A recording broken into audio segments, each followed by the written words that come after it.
दिल करता है सबके भाइयों को बिठा कर बताऊं, ये जो तुम अपनी मिल्कियत प्रॉपर्टी में ढूंढते हो ना, मैंने अपनी मिल्कियत भाइयों में ढूंढती है। हमें तो शर्म आनी चाहिए यार।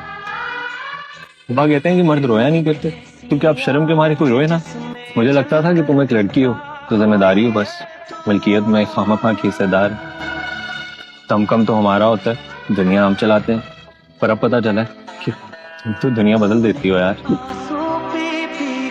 मैंने तुझे कभी गले नहीं लगाया ना, कभी माथा नहीं छूना, कभी भी तोहफा नहीं लाके दिया ना। चूड़ियां लाकर दी थी ना एक बार, संभाल के रखी हैं अभी तक, पर अब वो मुझे पूरी नहीं आती। क्या सब बहनें इस तरह की होती हैं? हाँ एक बार भी गिफ्ट हो तो संभाल के रखते हैं। हाँ ना। मूरत थी तू, तेरा धर्म सेवा था, औरत थी तू। क्या दिन वो भी था